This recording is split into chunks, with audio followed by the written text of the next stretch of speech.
Buenas noches, vamos a continuar. Bien, vean, la charla anterior habíamos estado comentando todo lo que era el saneamiento físico del predio. No sé si recordarán, ya habíamos visto todo lo que era la declaratoria de fábrica y los diferentes actos que se podían realizar con este saneamiento de la ley 27157. No sé si recuerdan, habíamos visto todo lo que era fábrica, acumulaciones, subdivisiones, rectificaciones de área y cada uno de los diversos procedimientos que se seguían. Bien, ahora vamos a ver dos partes. La primera parte que es saneamiento y titulación y la segunda parte los casos frecuentes que se presentan a nivel de observaciones, a nivel de registros. ¿Ok? Bien, eh, comencemos con esta primera parte, lo que es saneamiento y titulación. ¿Qué entendemos nosotros por saneamiento y titulación? Bueno, está en la propia norma, ¿no? Dice es el trámite destinado a obtener la titulación o acreditación de la propiedad del terreno sobre el que se levanta la edificación a regularizar, a fin de hacerla idónea para su acceso al registro. ¿Ok? Bien, ¿cuál es el objetivo? Que nosotros logremos ante el notario un documento que sea accesible al registro y que acredite nuestro derecho de propiedad. Para esto, la norma establece dos trámites o dos procedimientos, el de declaración de prescripción adquisitiva de dominio y el de formación de título supletorio. ¿Okay? Nosotros no vamos a entrar al detalle doctrinario ni al tema teórico. ¿Okay? Lo que vemos nosotros vamos, más que todo es el trámite procesal o el trámite o el procedimiento que lleva a cabo el notario. ¿Okay? Como quiera que es necesario diferenciar las dos figuras, veamos lo que significa cada una de ellas. En principio, la prescripción adquisitiva de dominio dice: la propiedad inmueble se adquiere por prescripción mediante la posesión continua, pacífica, pública, como propietario durante 10 años. Se adquiere a los 5 años cuando media justo título y buena fe. Esto más o menos es el concepto que nos da el reglamento de la ley 27157. En la última línea es lo que nos hace referencia el Código Procesal Civil. Dice el poseedor para que se le declare el propietario por prescripción. ¿Ok? Nada más. Así de sucinto es el Código Procesal Civil. Una pregunta, dime. En este caso, vean, ahí viene el problema doctrinario, porque justamente cuando dice cuando tiene justo título, supuestamente si tengo justo título sería formación de título supletorio. ¿Cierto? Ya no sería, claro, ya no sería una posesión, sino una formación de título supletorio. Bien.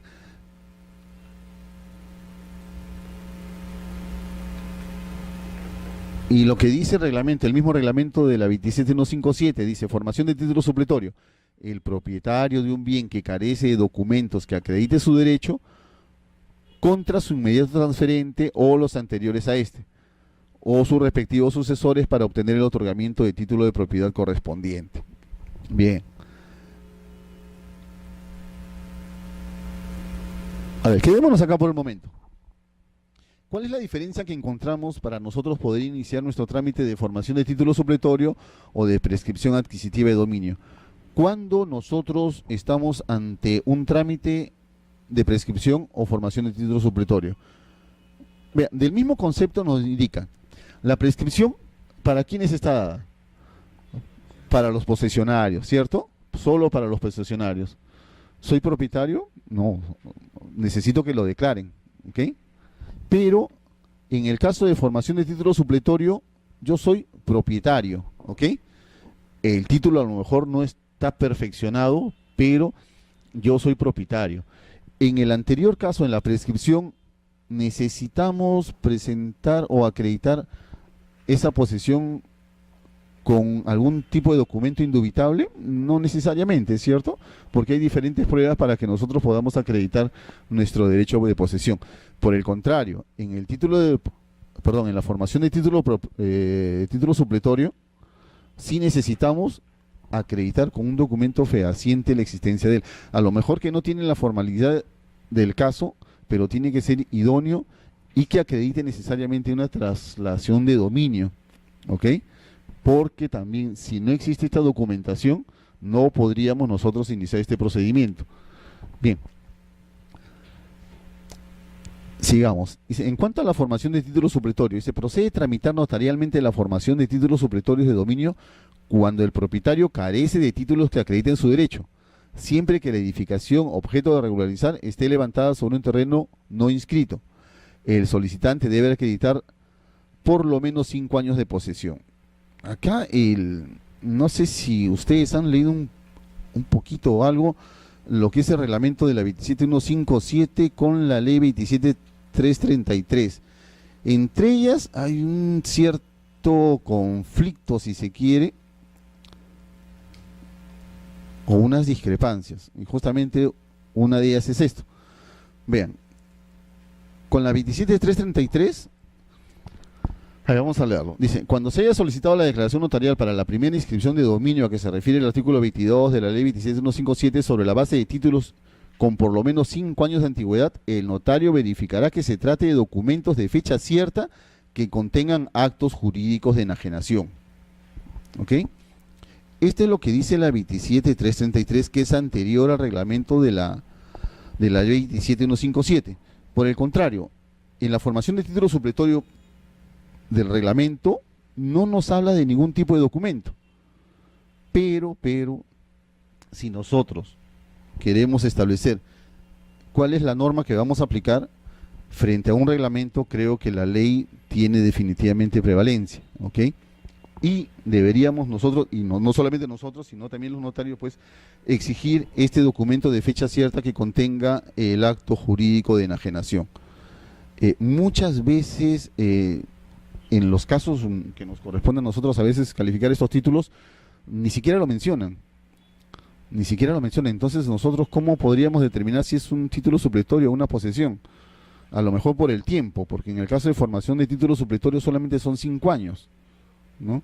Pero consideramos que necesariamente en todo caso el notario debería indicarlo o hacer referencia en la escritura pública que realiza de formación de título supletorio. Bien. ¿Cuáles son las normas que establecen los procedimientos? Aquí igual.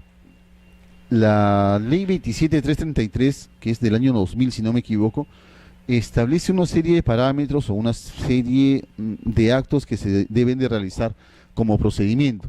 Por el contrario, el reglamento de la 27157 también establece procedimiento, ¿ok? Similar, no hay mucha diferencia, pero también lo realiza.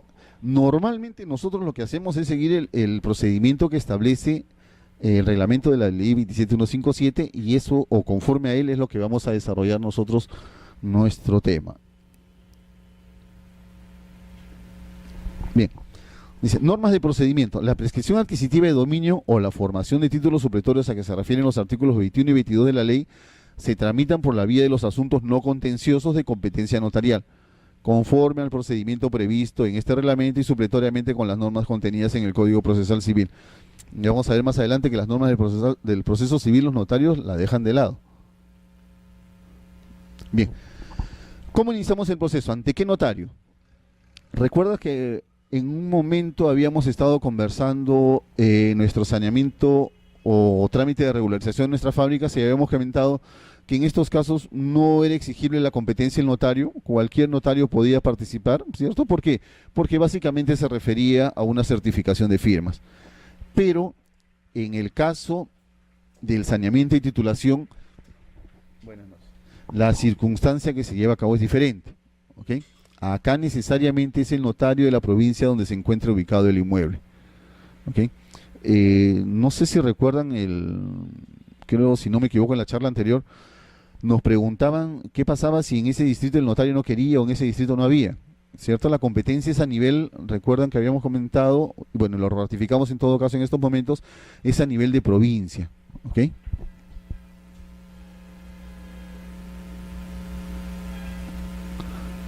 Bien, antes de continuar, un punto importante también para tomar en cuenta. ¿Qué proceso, o perdón, sobre qué predios puedo yo iniciar mi proceso de titulación? ¿Sobre cualquier predio? Solo sobre predios urbanos, ¿cierto? ¿Y qué pasa si en la partida registral el predio está inscrito como rústico o rural? Como rústico o como rural. Así es, la respuesta es efectivamente acreditar en todo caso que el predio es urbano o tiene esa vocación de urbano, se encuentra en una zona de expansión urbana. ¿Con qué lo acreditamos? Con el certificado de parámetros. Bien, hay una directiva del 2003, si no me equivoco, que establece esta acreditación del predio como urbano con los certificados de zonificación y vías. No sé si ustedes han tenido a la mano ese certificado de zonificación y vías. En realidad ese documento no nos dice mucho o no nos dice nada, solamente nos hace referencia a que el predio no se encuentra en una zona o no se ve afecto por una vía. En realidad difícilmente un certificado de zonificación y vías nos va a determinar la calidad del predio. Algunos de estos documentos sí establecen, ¿cómo le llaman? La zonificación. ¿Ok? Algunos, pero no todos. Y ojo que todos son supuestamente tramitados ante la misma Municipalidad de Lima, la Metropolitana de Lima.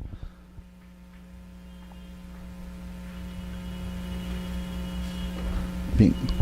¿Cómo se inicia nuestro procedimiento? Dice, el proceso se inicia con una solicitud escrita por el interesado, autorizada por abogado,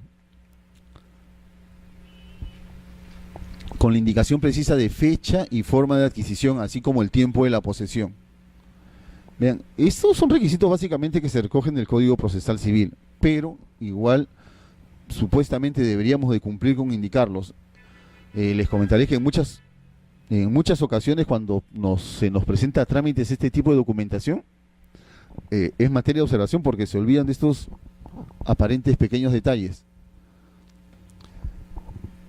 También indica nombre y dirección del titular registral. Debe ser el caso de su inmediato transferente, de los anteriores a este o de sus respectivos sucesores, en el caso de formación de títulos supletorios, de los propietarios u ocupantes de los predios colindantes. Bien, entonces en la solicitud también se debe de indicar o hacer referencia a los titulares registrales. Vean, ¿esto por qué? Ya lo vamos a ver más adelante en todo caso, porque el emplazamiento va dirigido directamente al titular registral, ¿ok? Independientemente o paralelamente se menciona también a los propietarios o a los titulares o al transferente o a la persona de quien se adquirió, pero necesariamente en el ámbito de la prescripción adquisitiva de dominio deberá señalarse necesariamente al titular registral. Es el que debe ser emplazado necesariamente. Dice, certificación municipal o administrativa de la persona que figure en sus registros como propietarios o poseedores del bien. Este requisito en todo caso nosotros lo vamos a solicitar, bueno, en el ámbito registral se va a solicitar siempre y cuando el predio esté inscrito como rústico o como rural. Si está considerado como urbano o hay una habilitación urbana de por medio, este requisito no va a ser considerado en la calificación. Dentro del ámbito notarial, igual el notario me imagino que va a solicitar la copia literal del dominio del predio si está inscrito, certificado de búsqueda catastral, en caso de ser una formación de título supletorio. El ofrecimiento de declaración de no menos de 3 ni más de 6 testigos. Vean, en la solicitud que se realiza ante el notario, se exige no solamente que se los mencione, sino también que ellos suscriban la solicitud y que hagan la declaración de que los solicitantes se encuentran en posesión por el lapso de tiempo que exige la norma, que son de 10 años. Y el plano perimétrico y ubicación con coordenadas UTM, suscritos por ingeniero, arquitecto colegiado, debidamente habilitados por la autoridad municipal. Bien, estos son en todo caso los requisitos que debe contener la solicitud. Bien. Dime.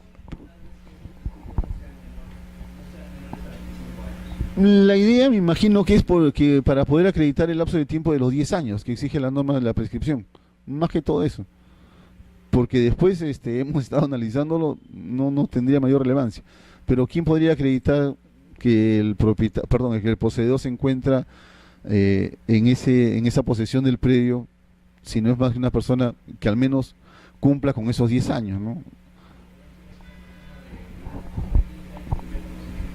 De 25. A veces nuestros legisladores no tienen mucho tino en hacer las normas. ¿Saben por qué? Les comento, No sé si ustedes han seguido algún tipo de trámite notarial de las prescripciones. La 27333 establece un lapso de 25 días, luego la última publicación, ya lo vamos a ver más adelante. Sin embargo, el decreto supremo 035, que es el reglamento de la ley 27157, establece 30 días. ¿Ok? ¿A cuál hacemos caso? Otra vez entramos al detalle, ¿qué norma tiene prevalencia? Supuestamente debería ser uniforme porque este decreto supremo salió en el 2006, pero no obstante eso, entra en contradicción. Buenas noches. No obstante eso, entra en contradicción. ¿Qué hacen los notarios? Aplican la ley.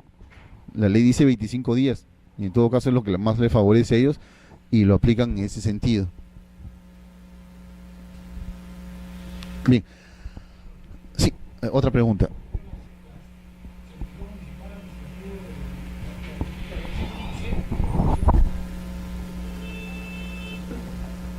Dice certificación municipal o administrativa de que la persona que figure en sus registros como propietarios o poseedores del bien. Bien, si yo estoy indicando que soy el poseedor, ¿cuál es el documento idóneo entre otros para poder acreditar que yo efectivamente soy posesionario? Claro, el autoavalúo. A veces dan constancias de posesión también las municipalidades. Algunas dan constancia de posesión, otras aprueban, lo hacen con el autoavalúo. No, no, no, por eso justamente es una entre tantas otras pruebas. Como dice el señor, también pues el autoavalúo. Vean, no sé si ustedes tramitaron con el decreto legislativo 667, era un poco más específico. ¿En qué sentido? En el sentido te decía que se debería presentar los autoavalúos, pero cancelados a la fecha que se acredite la posesión. Entonces, si yo indicaba que estaba en posesión 10 años atrás, a la fecha, buenas noches, debería de presentar los autoavalúos cancelados a esa fecha. Si yo presento un autoavalúo del año 2002, el autoavalúo debió haber sido cancelado a esa fecha en el 2002. No sé si ustedes en algún momento han tenido en sus manos autoavalúos del año 2002, pero cancelados a la fecha. ¿Qué posesión acredita eso? Simplemente estoy regularizando mis pagos de tributos municipales y nada más, pero no me acredita necesariamente que yo he estado en posesión. Ya dependerá del notario o el juez en su momento evaluar ese tipo de pruebas. ¿Ok?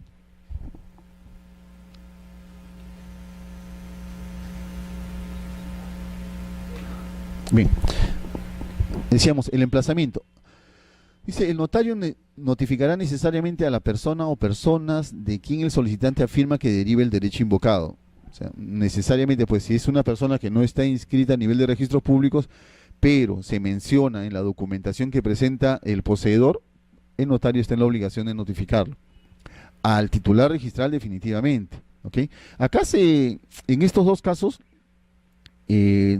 mayormente en la práctica, lo que hace el poseedor o el solicitante de la prescripción es acogerse al Código Procesal Civil. Salud.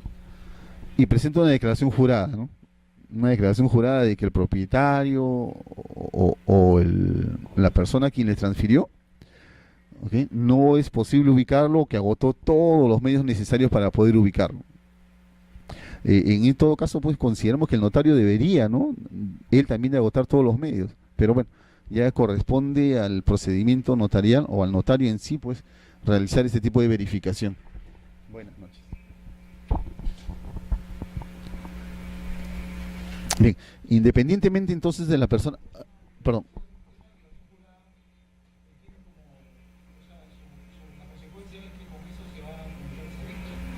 Claro, claro.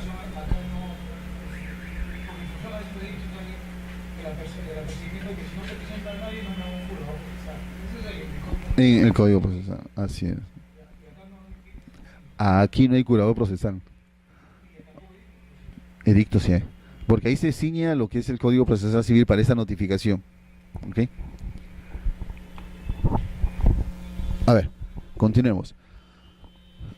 Independientemente pues de las personas que transfirieron, también habíamos indicado al titular registral.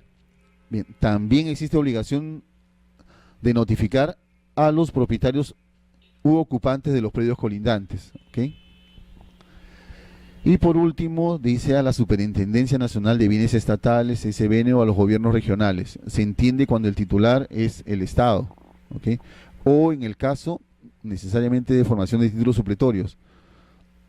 Vean, también se llevan a cabo a nivel de procesos notariales las prescripciones de predios que no están inmatriculados, ¿ok?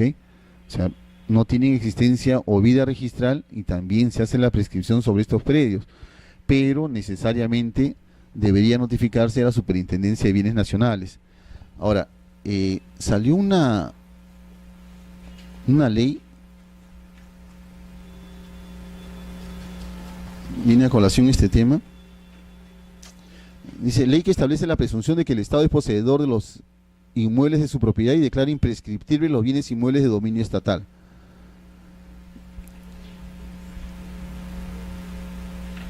Dice, artículo primero, presunción de posesión del Estado respecto de los inmuebles de su propiedad. Se presume que el Estado es poseedor de todos los inmuebles de su propiedad.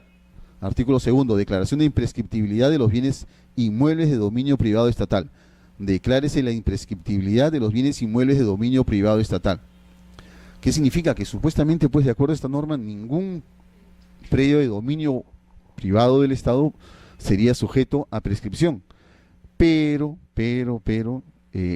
hay resoluciones de tribunal registral y es un precedente ya que el notario es el que se va a encargar de determinar esto. Es responsabilidad del notario. Supuestamente la norma o la ley debería tener más fuerza y más jerarquía sobre las resoluciones del tribunal registral y sobre los precedentes de observancia obligatoria, pero no es así. Bueno, es un precedente. Es un precedente.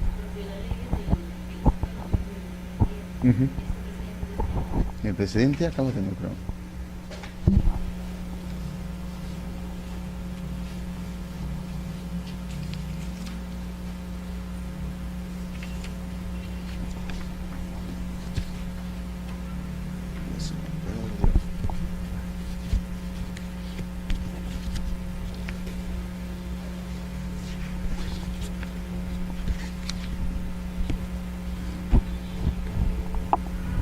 El precedente es del 2012. Dice: prescripción adquisitiva notarial de bienes de dominio privado del Estado. No corresponde a las instancias registrales, por ser de exclusiva responsabilidad del notario, evaluar la aplicación o inaplicación de la ley 29.618, que es la que estábamos comentando, hecha por el citado profesional dentro de un procedimiento no contencioso de prescripción adquisitiva de propiedad. O sea, ¿se imaginan ustedes? A nivel de procedimiento notarial existe más fuerza prácticamente tiene el notario en su poder de decisión que el mismo juez, como se había indicado hace un momento el señor, ¿no? Ni siquiera procurador o curador para el propietario, nada. Es un trámite notarial bastante simple, pero bueno, así están realizadas las normas. Y sobre una persona que no, nunca he visto, me vas a disculpar, no he litigado en este aspecto. No. Pero en todo caso, supuestamente debería el juez establecer primeramente la aplicación o no de esa norma. Ahora, también sucede, ¿no?, que necesariamente, ¿qué pasa? A ver, no sé si ustedes han visto un caso más, claro, es el caso de la municipalidad de Lurín, si no me equivoco, que ha hecho transferencias de lotes de terreno, pero a nivel registral nunca se inscribieron esas transferencias. O sea, el titular sigue siendo la municipalidad en las partidas registrales. ¿Qué pasa si yo quiero inscribir en esos predios? El bien es un de dominio privado, ¿cierto? Y el titular es la municipalidad. ¿No podría prescribir de acuerdo a esta ley? O sea, supuestamente ya el Estado dejó de ser propietario porque los transfirió. Y este tercero transfirió a otro. Y así sucesivamente. ¿No podría prescribir en la última persona con relación al Estado prácticamente, que es el titular registral? En este caso yo creo que sí, porque él adquirió de un tercero, no del Estado. El Estado ya dejó de ser propietario o titular de ese predio. Lo que pasa es que esa transferencia nunca se formalizó.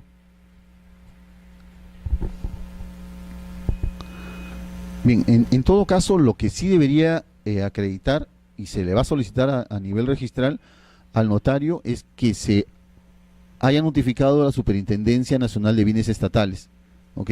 Eso sí se va a exigir.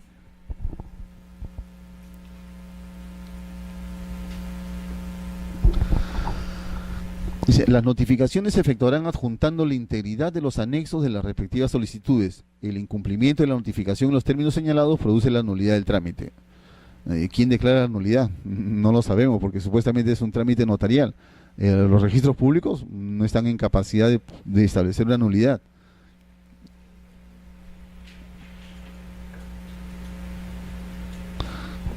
Dice, sin perjuicio de las notificaciones antes indicadas, el notario fijará carteles en lugares más visibles de la edificación cuyo saneamiento se solicita.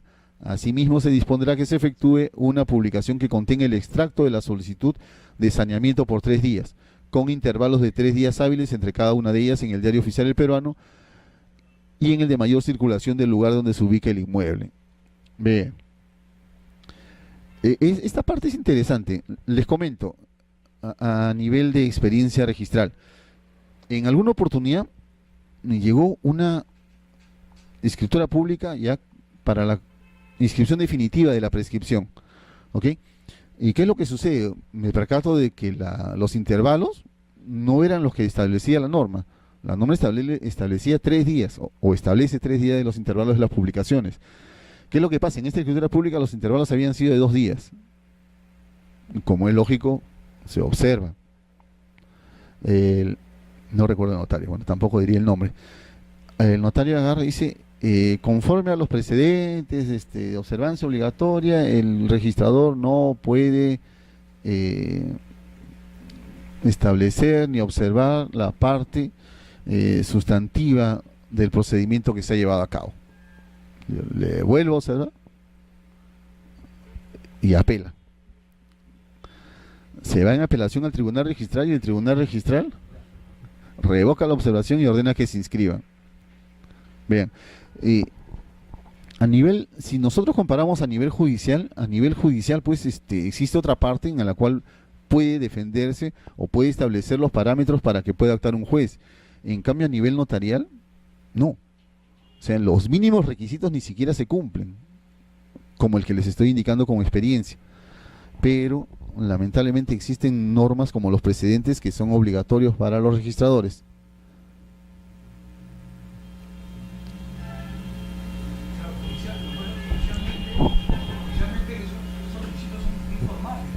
Claro, lo que pasa es que a nivel judicial pues está regido por la formalidad, es eminentemente formal, son actos formales.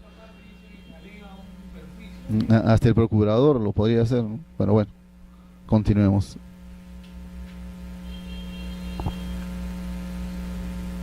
Bien. Vean, nosotros podemos solicitar también la anotación preventiva. A ver, sucede casos en los cuales se solicita solamente la anotación, o perdón, la prescripción parcial de un predio, ¿ok? Pongamos que un predio de 1000 metros cuadrados y nosotros estamos en posesión solamente de 100 metros cuadrados y por ende pues solamente vamos a solicitar la prescripción sobre la parte en la cual estamos en posesión, ¿ok? Aquí comienza a hacer la distinción la norma, porque si nosotros queremos solicitar la prescripción de un predio que se encuentre inscrito y es sobre la totalidad del que vamos a solicitar la prescripción, no va a haber ningún problema y la exigencia de los planos podemos presentarlos o no. Por el contrario, si se trata de una prescripción o de una posesión parcial, ahí sí va a ser necesario que nosotros presentamos los planos, ¿ok? Y esto va a conllevar pues, que se emitan a la oficina de catastro.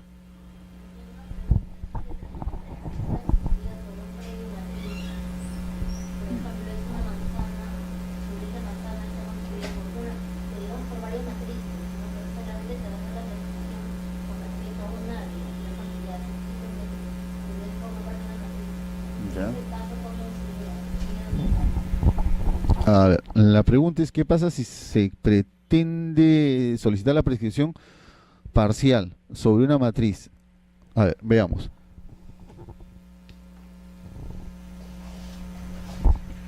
Bien, podemos distinguir dos casos. Buenas noches. Bien. Uno en el cual, en la partida matriz, no existe una habilitación urbana, ¿ok? Por el contrario, en el otro caso, existe inscrita la habilitación urbana, ¿ok?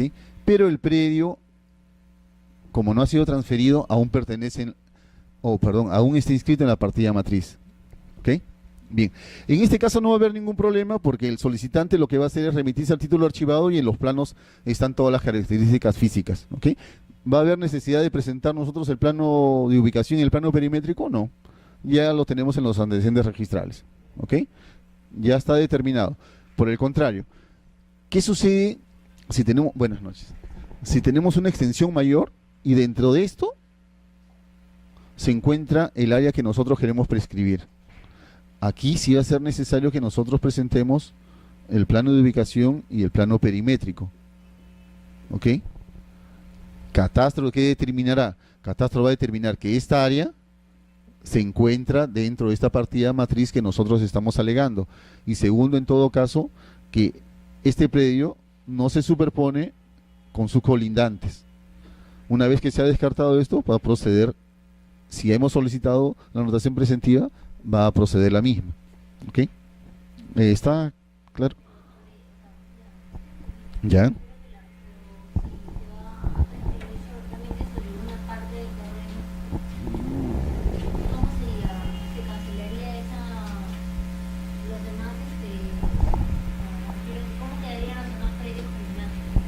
No, a ver.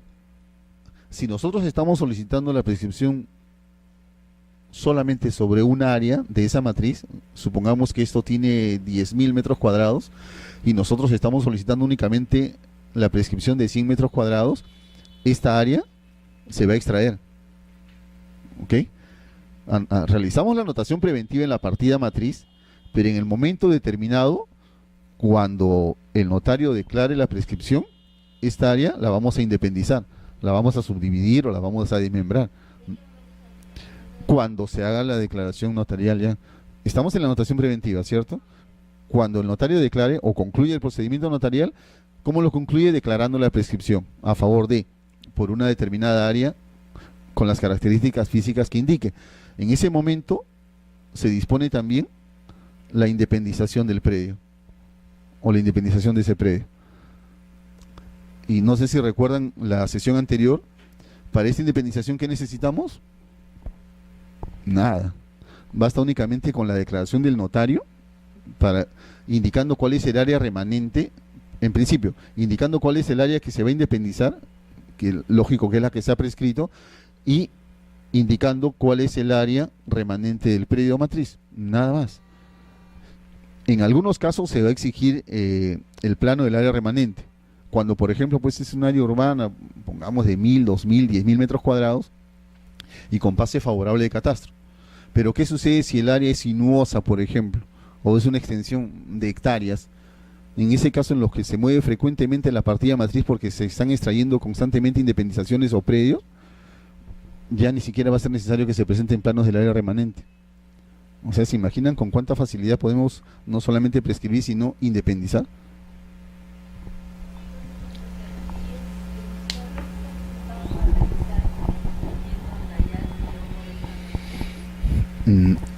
En principio, como experiencia, le diría yo que la mayoría observamos, pero no se debería.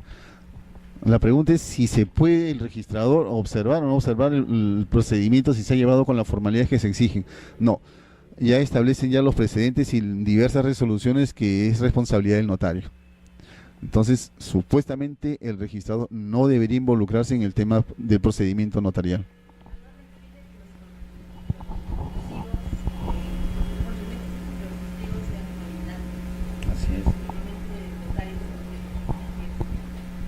Lo que pasa es que la norma te exige de 3 a 6 testigos, que no necesariamente son colindantes, pero paralelamente también se notifica a los colindantes, ¿cierto? Porque definitivamente, en principio para ver si hay superposición o de alguna manera u otra se está afectando, ¿ok? ¿Y quién mejor que los colindantes para poder establecer la posesión también?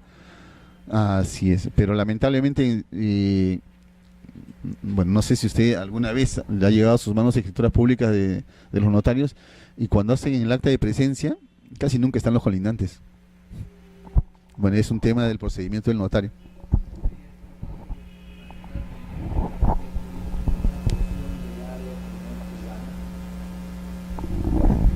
A ver, en principio, en este caso ya lo tenemos claro porque hay una habilitación urbana de por medio, una habilitación inscrita, ¿ok? Pero vayamos a la pregunta, ¿qué pasa si el predio, más o menos tu pregunta sería, ¿qué pasa si el predio está inscrito, a ver, como rústico? ¿Qué pasa si el predio está inscrito como rústico, como rural? ¿Ok? No hay habilitación urbana y ¿cómo hago mi procedimiento notarial? Bien, en principio, ¿qué acreditamos nosotros? Supuestamente ya acreditamos que es un predio con vocación urbana. ¿Ok? Bien. Como se trata de una extensión mayor y nuestra posesión es parcial, necesariamente nosotros debemos de presentar los planos que exige la norma, ¿cierto? Plano de ubicación y plano perimétrico. Bien. Segundo, como vamos a presentar nuestros planos para poder hacer nuestra anotación preventiva, que es lo que hace el registrador, hace el pase a catastro de los planos, ¿ok? Para que pueda establecer si la documentación técnica corresponde o no con la partida matriz.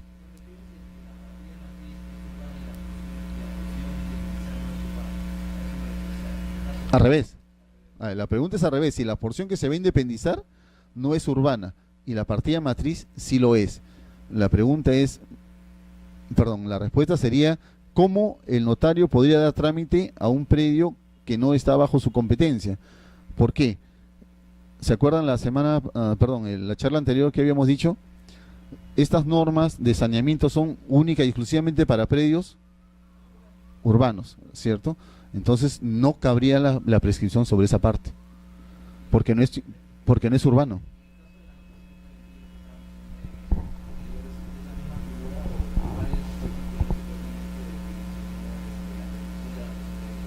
A ver, en la anotación preventiva con respecto a las rectificaciones de área o las discrepancias de áreas, ¿a eso te refieres? Ya. A esta anotación preventiva. A esta anotación preventiva que hace el notario. A ver, creo que nos estamos enredando un poquito. A ver, vamos a ordenarnos.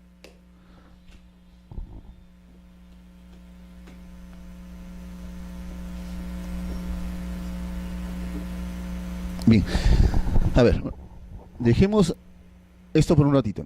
A ver, cuando yo solicito o inicio el trámite de prescripción adquisitiva de dominio, ¿a qué estoy facultado? En principio, ¿qué me interesa a mí? Cuando ustedes llevan a cabo un procedimiento judicial, ¿qué es lo que les interesa a ustedes a nivel registral de este procedimiento judicial? Les interesa que la mayor cantidad de personas lo sepan, ¿cierto? Les interesa publicitarlos. ¿Qué buscan? Anotar la demanda, ¿cierto? Bien, ¿para qué anotan la demanda? Pues para que los terceros sepan y ustedes también puedan salvaguardar su derecho, ¿ok? Situación similar se presenta acá con el procedimiento de prescripción adquisitiva en vía notarial. ¿Yo para qué hago mi anotación preventiva?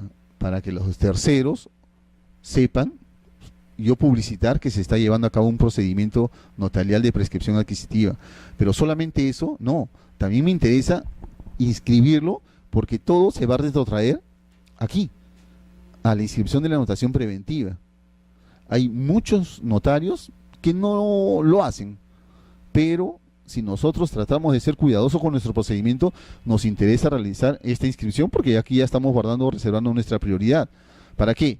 Para que a futuro no se inscriba ningún acto posterior, o el que se inscriba lo realiza a sabiendas de que hay una anotación preventiva y que se ha iniciado un procedimiento notarial.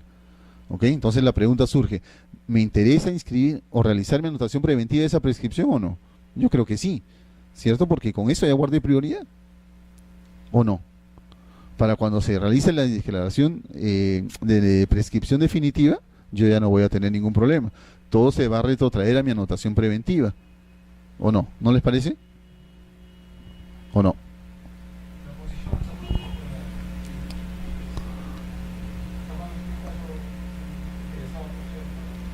La norma dice que hasta el momento en que el notario realiza la declaración. Bastante ambiguo, pero eso es lo que dice la norma. Hasta el momento en que el notario realiza la declaración de prescripción. Se puede oponer. No, no, no, no, no, no. La anotación preventiva solamente es eso. Te está indicando o está comunicando o está publicitando que se ha iniciado un procedimiento de prescripción adquisitiva de dominio, nada más, nada más, solo eso.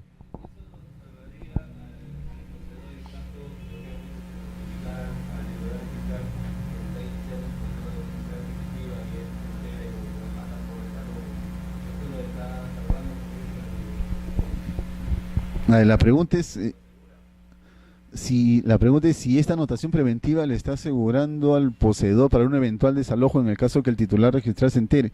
Y yo creo que no va por ahí la figura de la anotación preventiva, porque supuestamente el poseedor es un poseedor de buena fe, es un poseedor público, ¿cierto? Todos conocen su estatus. O sea, es poseedor, sí, pero él se considera propietario, y justamente en ese sentido es que se solicita que se le declare como tal. Él se siente propietario, y eso, su entorno, si se quiere, sus colindantes, lo consideran también como tal.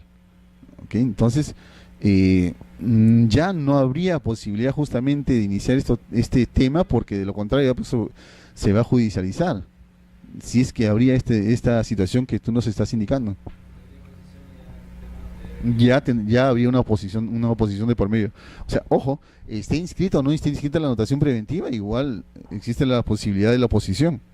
La anotación preventiva no te está indicando de que tú ya eres propietario, no, simplemente está publicitando que existe un procedimiento y que en cualquier momento, incluso el titular registral se puede oponer, o un tercero.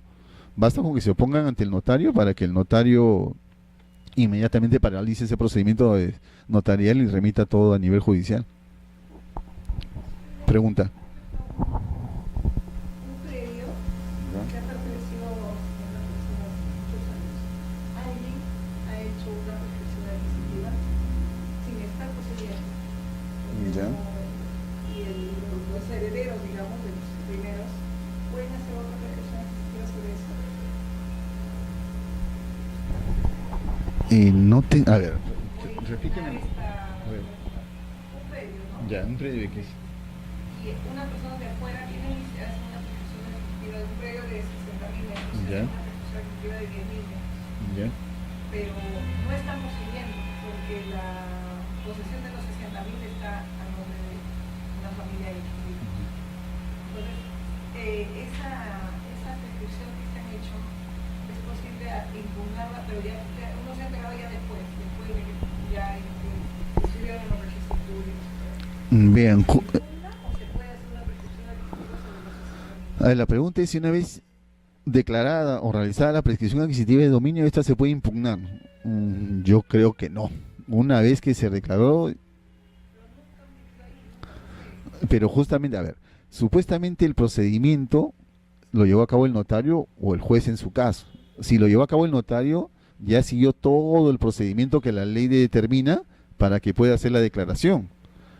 Constató y hizo su acta de presencia, citó a los testigos, notificó a los colindantes. Entonces, si el notario justamente, él evalúa las pruebas, o sea, supuestamente no es un mero trámite que realiza el notario, él evalúa las pruebas que le presenta el solicitante de esa posesión. Entonces, si él considera que esas pruebas son suficientes, de hecho que va a emitir su declaración de prescripción. ¿Ok? Ahora, esa declaración de prescripción se inscribe a nivel registral. El objetivo es justamente inscribirla. Si ya está inscrita, ¿cómo se cancela un asiento? Un asiento registral, solamente judicialmente. Solo judicialmente. No podré. Bien, ahora que viene a colación este tema, no recuerdo qué artículo del Código Civil restringe también el ámbito respecto a la copropiedad. ¿Ok? Supuestamente no se puede prescribir entre copropietarios. ¿Ok? Igual les comento. En una oportunidad, dos hermanos, A y B, que habían recibido por herencia, eran copropietarios. Entonces, uno de los hermanos dice, bueno, mi hermano ya no está en posesión, él está en el extranjero, presenta su solicitud al notario para iniciar su trámite. Bien, el notario solicita la anotación preventiva. ¿Ok? Lamentablemente, justo cae esa solicitud con quien les habla. Yo ni corto ni perezoso lo taché, porque supuestamente existe una norma de orden público que restringe prescribir entre copropietarios. Igual, se elevó al tribunal. ¿Perdón?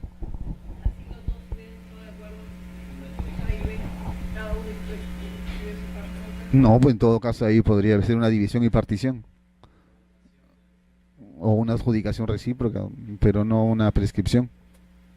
El tema es, Porque hay en las tierras, por ejemplo, hay un montón de propiedades así que no tienen título. pero si justamente este proceso que estamos llevando a cabo es, si no tengo título y soy poseedor, ¿qué hago? Una prescripción. Si tengo título, pero no está formalizado, una formación de título supletorio, ¿cierto? Claro. Pero en este caso a lo que quiero llegar es al tema, o sea, tanto se está distorsionando, vean, si existen normas de orden público que establecen, prohíben o restringen en determinados casos la prescripción, en bastantes casos también se está dando, y lo que es peor, se está permitiendo. O sea, ¿ustedes imaginan una prescripción sobre 10 hectáreas, 20 hectáreas? También se ha dado. O sea, lamentablemente la realidad está escapando y se está yendo demasiado lejos. Sí,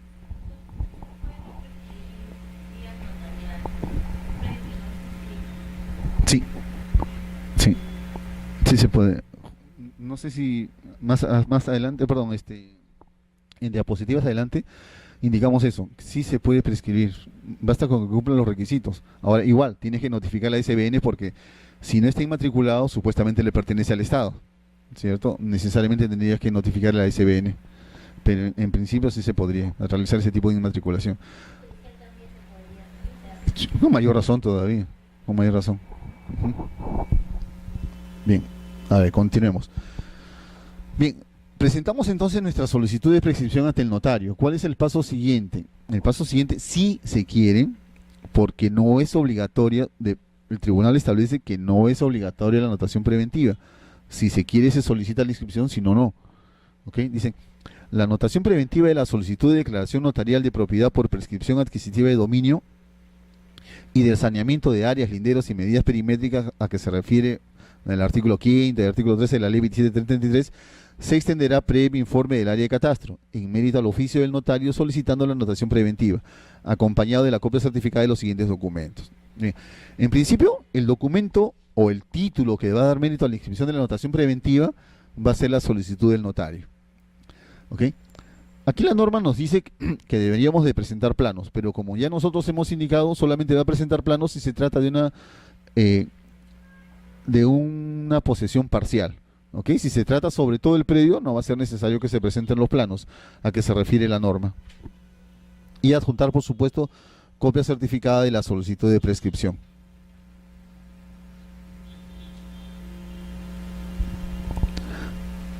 Para continuar con este tema de anotación preventiva, dice, al calificar la declaración notarial de prescripción adquisitiva, el registrador exigirá su adecuación a la solicitud anotada preventivamente, salvo que del título presentado se advierta que ésta ha sido variada. Cuando la variación implique la reducción del área anotada, se exigirá la presentación de nuevos planos. ¿Qué pasa si hice mi anotación preventiva por 100 metros cuadrados, pero al final el notario me declaró por 90 metros cuadrados? Sería ilógico porque quien acredita y quien lo pide es el solicitante, ¿no? Pero bueno, la norma se pone en el supuesto de que puede darse. Bastará con presentar únicamente nuevos planos. ¿Ok? La segunda parte dice, no procede la inscripción de la prescripción cuando la variación implique la incorporación de un área no comprendida en la solicitud inicial, salvo que el usuario restrinja su rogatoria al área objeto de la anotación preventiva. Al revés, ¿qué es lo que pasa si inicialmente pedí por 100 metros cuadrados, pero posteriormente, incluso realicé mi anotación preventiva por esta área, pero posteriormente, con la declaración definitiva, se establecen que eran 120 metros cuadrados? La norma dice, puedo restringirlo, ¿ok? Bueno, ¿sabes qué? Inscribe solamente conforme a mi anotación preventiva por los 100 metros cuadrados. Pero la norma nunca se puso en el supuesto, oye, pero este documento, esta escritura pública, va a acceder a registros públicos. ¿Y va a acceder con qué área? No con las 100, con los 120. ¿Cuál sería el documento idóneo para que el registrador pueda establecer esta voluntad de que solamente se inscriban los 100. Una comunicación del notario, una escritura pública aclaratoria, basta únicamente con la declaración del propietario. Sinceramente no lo sé porque nunca nos hemos puesto en ese supuesto y no se da. La norma también es bastante lata, no especifica. En todo caso, si la declaración se realiza por escritura pública, deberíamos entender que esta reducción de área o esta aceptación de esta reducción también debería ser también a través de otra escritura pública. Sería el documento idóneo, creo yo. Pero como les vuelvo a repetir, aún todavía no se ha dado este supuesto, al menos a mi conocimiento no ha llegado. Bien, recuerdan que la charla anterior estuvimos viendo todo lo que era también rectificación de área, linderos, medidas. Bien, este mismo procedimiento se aplica también para esos casos. Continuemos, dice sustanciación del procedimiento.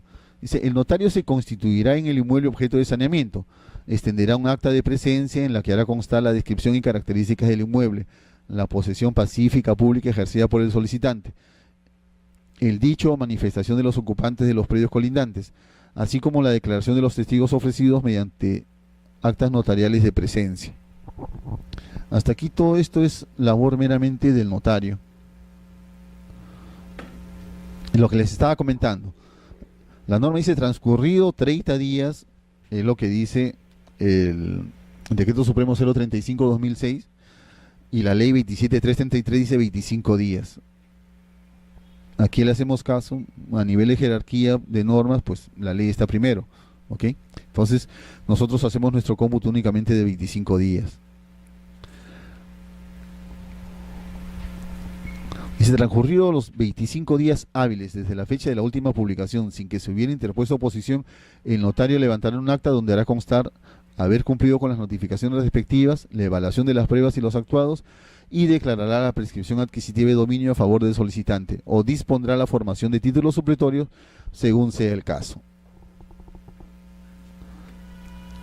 Dice, el acta notarial que declara la prescripción adquisitiva de dominio o dispone el otorgamiento de títulos supletorios es título suficiente para la inscripción de propiedad en el registro respectivo y para la cancelación del asiento registral a favor del antiguo dueño. Bien, la pregunta ahora es, ¿cuál es el documento que va a dar mérito a la inscripción de la prescripción adquisitiva de dominio?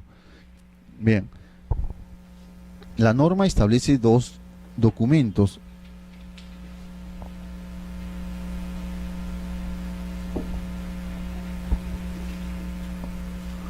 La escritura pública y el formulario registral. En ningún momento habla del acta. ¿Ok?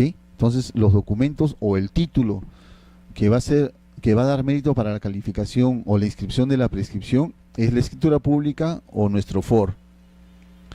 Si ustedes revisan su FOR, no tiene ningún inserto o ningún espacio físico como para que se puedan insertar ni las publicaciones ni el acta de presencia que exigiría la norma. Pero la norma solamente se establece de escritura pública o FOR. Entonces, si recurrimos al Decreto Supremo 035, por ahí hay un artículo escondido que indica que al FOR se le debe de adjuntar el acta notarial. ¿Ok? Ojo, el acta notarial no es igual que la escritura pública. Es, como su nombre le indica, es un acta únicamente donde se da fe o es la constatación de determinados hechos, nada más. La norma, como les vuelvo a repetir, no habla en ningún momento que la inscripción se realiza a mérito de dicha acta. No obstante eso, muchos notarios, más de uno al menos, presentan actas notariales. ¿Qué le exigimos nosotros? Como no podemos ir en contra de la norma, le exigimos que adjunte el FOR. Y el FOR que va, no sé si ustedes, bueno, la clase anterior creo que les pasé una copia de ello. En el FOR no hay un espacio en el cual se pueda insertar ningún documento adicional. Entonces, ¿qué hace? Se adjunta únicamente el acta notarial. Adjunta el acta notarial y el FOR con la certificación de firma del nuevo propietario, va a dar mérito a la inscripción de la prescripción.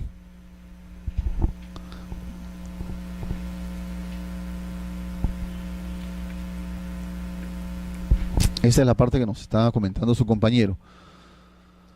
Dice la oposición, hasta el momento de emitirse el acta notarial que ponga fin al procedimiento, cualquier persona podrá formular oposición a la declaración de propiedad por prescripción adquisitiva de dominio o a la formación del título supletorio. Esta oposición debe formularse por escrito ante el notario, quien suspenderá el trámite en el estado en que se encuentre y remitirá lo actuado al juzgado especializado en lo civil de turno de la jurisdicción donde se ubique el inmueble. Ya entonces es responsabilidad del notario en el caso que se presente oposición. Ya nosotros, bueno, a nivel de registro ya llega únicamente pues la solicitud del notario para levantar la anotación preventiva. Con eso se concluye el procedimiento en vía notarial cuando existe una oposición. En todo caso, ya como parte un poco más ilustrativa, dice, el juez una vez recibido el expediente considera un plazo judicial común para ambas partes para la adecuación del expediente a las exigencias del trámite judicial, tanto de la demanda como de la contestación, y proseguir el trámite conforme a su procedimiento. Una vez concluido el procedimiento judicial y agotados todas las instancias, el juez notificará al notario con la resolución que pone fin al proceso para que éste prosiga según el sentido de la misma.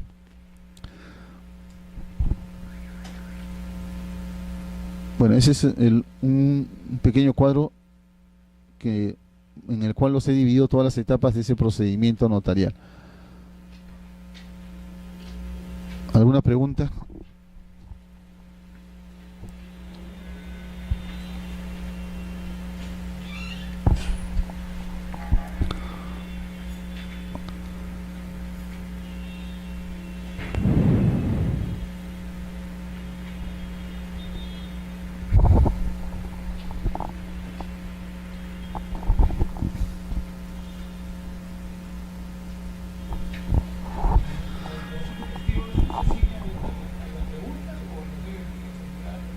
No, ya es un ámbito en el cual el notario creo que puede formular las preguntas que él considere necesarias.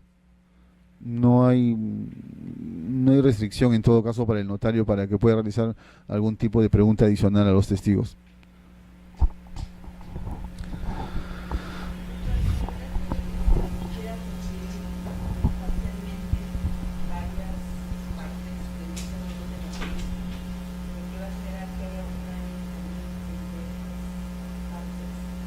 ¿Ya?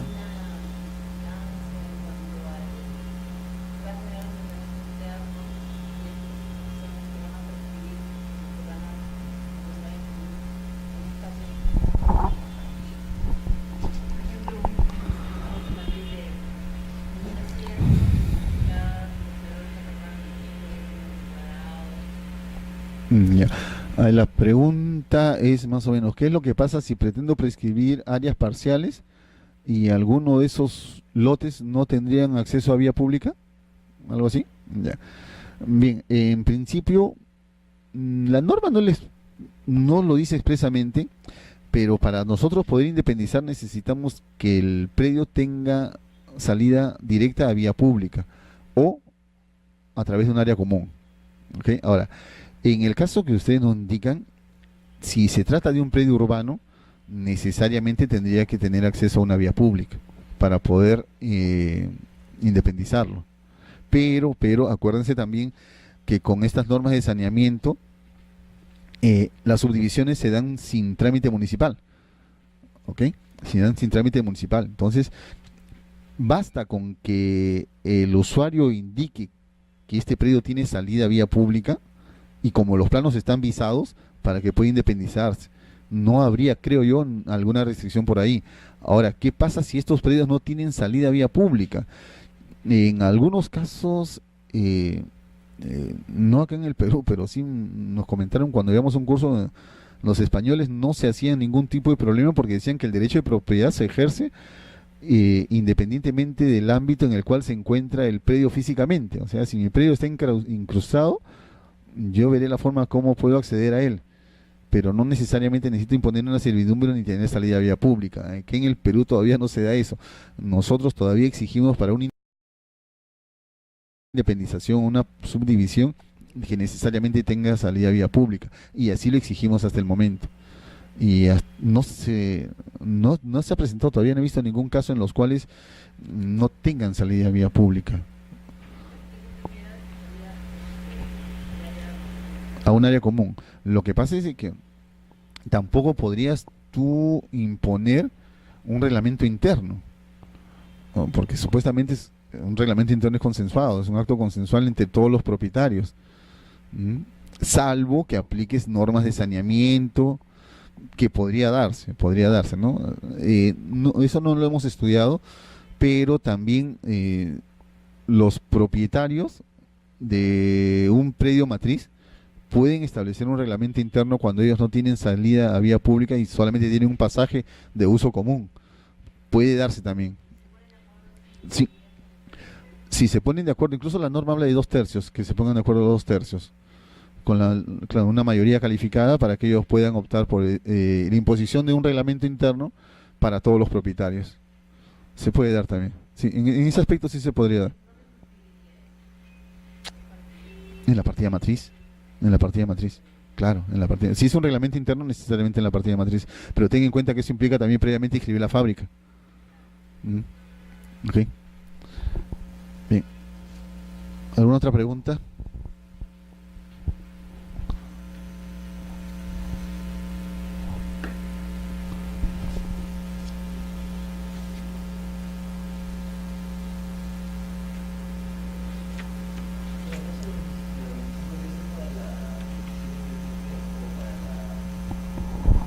Perdón.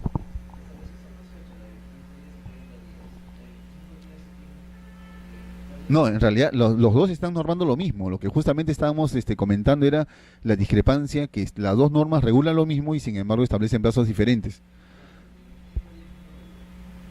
Los 25 días, el decreto supremo 035, 2006. Y la ley 27333 es la que regula la 27333 es la que la regula los 25 días. Y los 30 días el decreto supremo. Anótenlo mejor, porque yo lo he puesto eso en las presentaciones para que lo tomen en cuenta, pero creo que nos puede traer a lo mejor confusión. En todo caso, los 30 días es el decreto supremo y los 25, la 27333. Le he pasado al encargado todas estas normas para que ustedes las tengan en todo caso.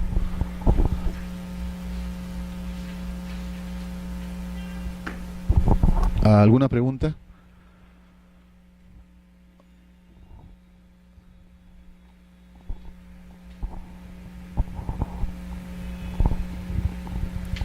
Bien, en el caso, para concluir este tema de la prescripción, a nivel de casos frecuentes, si se quiere, a nivel de prescripción, más va por el lado de titulares. No se emplaza bien a los titulares. Y definitivamente pues eso implica no solamente que se observe, sino a veces o en muchas ocasiones que se tache. En algunas ocasiones el emplazado es un titular registral que aparece en un tomo antiguo y resulta que si ustedes estudian bien la partida, como esos tomos son tan antiguos, esos asientos no están firmados y el título archivado tampoco. O sea, ese asiento no existe y ese titular emplazado por ende tampoco, y se cae todo el procedimiento. Hace poco incluso se me presentó un caso, que creo que todavía lo tengo vigente. Más o menos la figura era que en la partida, en el último asiento de dominio, aparecen como titulares una serie de hermanos. Por decir, Jorge Luis, Luis Alberto, y al final aparece uno con 3 nombres, por decir, Pedro Luis Jesús. No sé cómo revisamos la partida de sucesiones intestadas y resulta que era Pedro Luis, Jesús. Cuando hacen la anotación preventiva, la hacen también así, de esta forma, como si fuese una sola persona. Cuando viene la definitiva, se ha emplazado a los anteriores normal y a esta persona igual, como si fuese una sola persona. Se revisa el título archivado de la sucesión y resulta que son 2 personas. ¿Qué irá a pasar más adelante? No lo sabemos, porque me imagino que el notario va a poner el grito en el cielo. Caso así que han escrito una declaratoria de herederos donde por unas comas el tema es o sea, van a escribir en el terreno, ¿no? Es Victoria Rosa y le ha puesto Victoria, Rosa. Y la otra... Da a entender que son 2 personas. Y el otro que es Rosa solamente, no le han puesto la coma y le han puesto Rosa Zoraida. Entonces cuando reclamé los registros me dijeron que no procedía porque tenía que irme a la vía judicial, a la hoja matriz que ha dado lugar a esa declaratoria donde está mal desconto. En realidad lo que pasa con la titularidad es que antiguamente consignaban pues, Pedro Luis, coma, Luis Alberto, coma, Teresa Jesús, coma, y al final los apellidos paterno y materno. Y eso ha traído una serie de confusiones que no se imaginan ustedes, como el caso que les estoy trayendo a colación. Es más, con respecto a esto, cuando se han inscrito los tomos la titularidad, también hay una serie de desórdenes a veces que no calzan la información de las partidas con los títulos archivados y comienzan los problemas. Hay posesiones, hay notarios, como les vuelvo a repetir, que no hacen la anotación preventiva, hacen de frente la definitiva. Cuando llega la definitiva nos damos con la sorpresa de que en el título archivado no existe el área, o a veces no existen las medidas perimétricas. Hecha de observar para que hagan también el saneamiento. Pero ¿cómo hacen el saneamiento si el procedimiento notarial de prescripción ya terminó? Ahí es todo un problema. Por eso la recomendación es siempre mejor hacer la anotación preventiva para evitar todos estos casos. O en todo caso estudiar pues la partida registral con su respectivo título archivado, ¿no? Pero bueno, ya eso escapa a nosotros. ¿Alguna otra pregunta? Nada.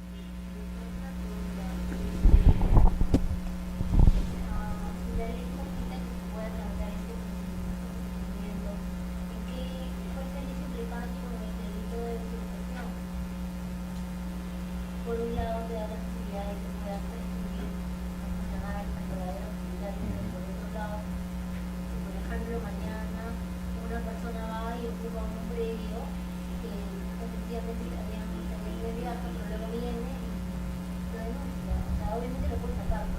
Pero lo denuncia, entonces, ¿cuál sería la misma vía como que, bueno, yo no encuentro una parte de contradicción por parte de la ley.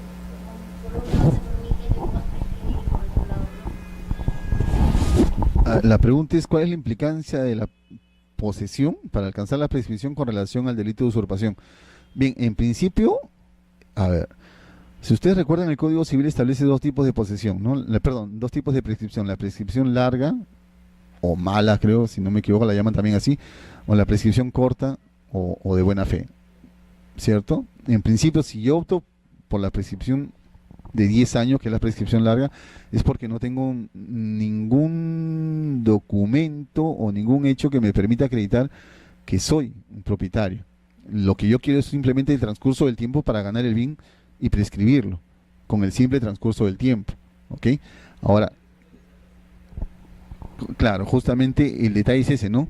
La norma te exige que sea continua y pacífica y pública, ¿ok? Entonces, si yo estoy en 2 años de posesión de ese predio, todavía no tengo ningún derecho y puedo ser pasible de que se me denuncie por el delito que usted está indicando, ¿no? Por la usurpación. Pero ¿qué pasa si ya transcurrieron los 10 años? Cuando transcurre ya el lapso de tiempo que la norma me faculta, yo creo que ahí ya el delito queda de lado, o quedaría de lado, porque justamente la norma está castigando la inactividad de ese propietario. ¿Perdón? Claro, pero bueno, desde mi punto de vista muy particular, no debería de proceder la prescripción porque yo soy un propietario y con mi propiedad hago lo que yo quiera, ¿no? Para eso me faculta el derecho de dominio que yo tengo sobre ese predio, ¿no? El poder que yo tengo sobre el predio, pero bueno, las normas están dadas, ¿no? Y si lo faculta a un poseedor a convertirse en propietario, no podríamos nosotros hacer mucho. Bien, a ver, continuemos. Con esto terminamos y vamos a los casos frecuentes.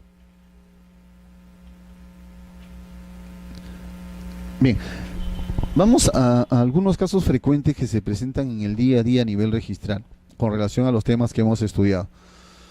Ya esto ya bueno, no lo eliminé porque pensé que lo íbamos a seguir tratando, pero la última clase creo que ya lo habíamos conversado bastante sobre este tema, ya lo hemos aprendido casi de memoria, creo. De todas maneras, a ver, un pequeño repaso. Dice: antecedentes registrales. Perico Pérez es titular de un predio, el cual lo adquirió cuando era soltero. Ahora en la presentación del FOR declara que es casado. ¿Qué es lo que se debe determinar? debemos determinar, recuerdan ustedes nosotros, la titularidad de la edificación, ¿cierto? ¿Recuerdan el ejemplo? El ejemplo era que una persona había adquirido el terreno y posteriormente contrae matrimonio y edifica. Aquí era de aplicación el artículo 79, ¿cierto? Que decía, en los casos en los que en la declaratoria de fábrica intervenga la sociedad conyugal sujeta al régimen de sociedades gananciales y la fábrica haya sido edificada en terreno propio de uno de ellos, el registrador procederá a extender simultáneamente el asiento de dominio de la sociedad conyugal sobre el inmueble por el solo mérito de declaratoria de fábrica, salvo que se acredite que el bien mantiene la condición de propio. ¿Ok? Esto, aunque no parezca, a nivel registral se da bastante seguido. Y ya pasamos este tema de casos porque creo que ya lo hemos visto en abundancia, ¿cierto? O ya nos hemos cansado de ver ese tema. A ver, otro caso. Este es un poquito más interesante, a ver. Vean. Inicialmente inscribimos una declaratoria de fábrica y una subdivisión. ¿Ok? Como habíamos nosotros comentado, puede suceder que solamente la parte que queremos subdividir o independizar esté edificada. ¿Procedería la subdivisión? Dijimos que sí procede la edificación y la otra parte o el otro sublote se va a independizar también. ¿Ok? Bien. Supongamos que la fecha de finalización de esta fábrica con subdivisión se dio en el año de 1995. El FOR que se presentó se realizó con firmas certificadas en el 2008. ¿Ok? Cada uno ya tiene su propia partida, el sublote 4A y el sublote 4B. Bien, posteriormente, en la actualidad, viene el propietario del sublote A y solicita, en vía de regularización, declarar su fábrica argumentando que ésta fue finalizada en el año de 1998. ¿Ustedes qué opinan? ¿Procederá la inscripción de la fábrica que él está solicitando?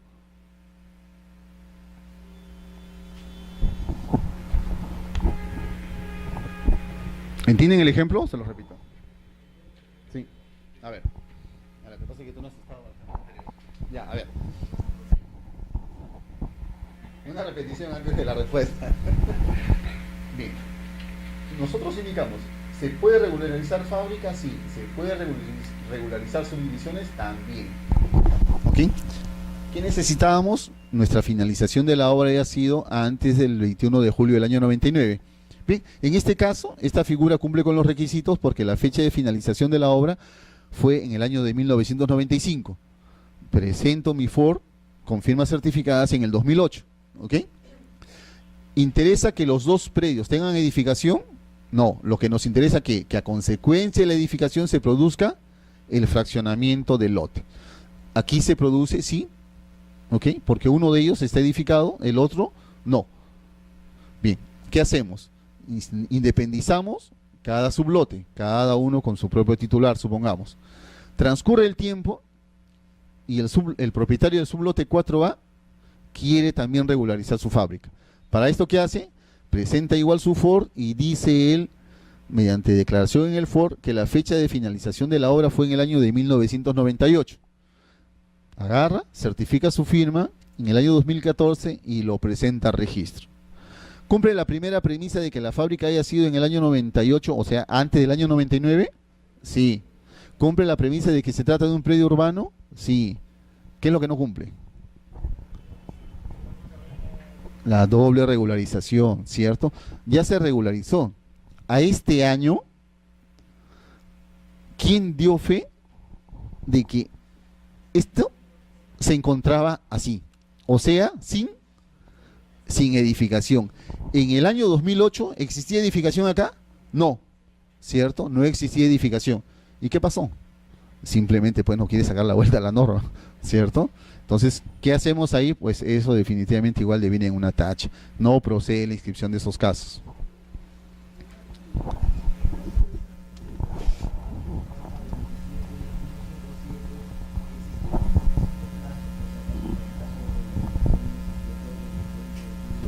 Sí, salió una ley, no recuerdo el número, que te establecía que todas las edificaciones concluidas a diciembre del 2013 con certificación de firmas en el 2005 podían también regularizarse.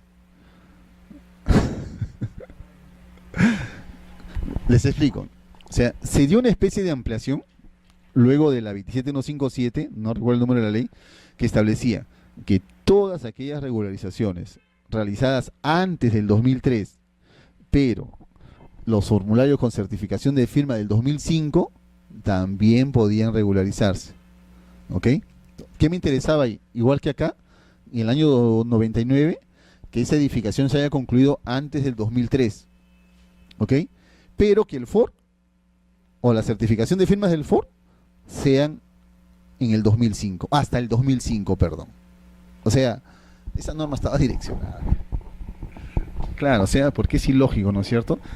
Bien, si esta norma, la 27157, perdón, si la 27157 se dio para todos los casos de regularización, ¿para qué tenía que extenderse? No tenía razón de extenderse. Sin embargo, se extendió para las edificaciones concluidas hasta el 2003. Pero qué paradójico, ¿no? Que la certificación de firma sea en el 2005, o hasta el 2005, perdón. O sea, ¿cuál es el sentido de la norma? Porque aquí no hay restricción para la certificación de firmas. Lo que interesa es que mi declaración de la fábrica sea que la misma haya concluido antes del año 99. Ahora, ¿de dónde sacamos en estos momentos un FOR certificado con fecha 2005? O sea, nosotros mismos, o bueno, los legisladores empujan a que se lleven a cabo actos que no se deberían de realizar, ¿no? Algo paradójico, pero bueno.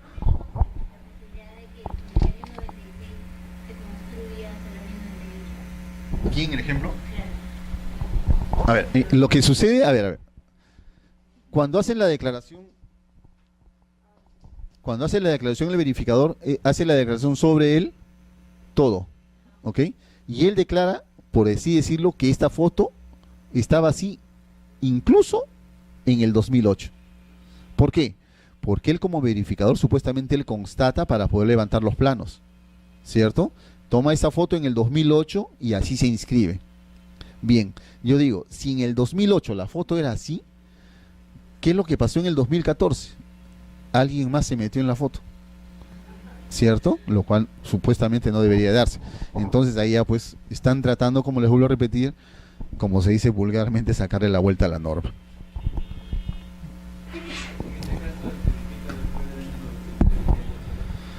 Es un procedimiento municipal. Si edifica después del año 99 o de la fecha que hemos indicado nosotros, tendría que hacerlo necesariamente vía municipal, que también pueden regularizarlo, pero a nivel municipal.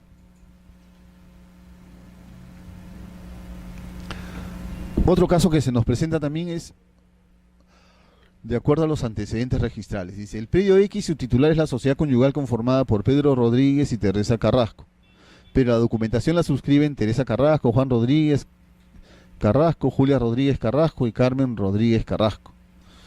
¿Qué fue lo que pasó? A ver, para entender el ejemplo.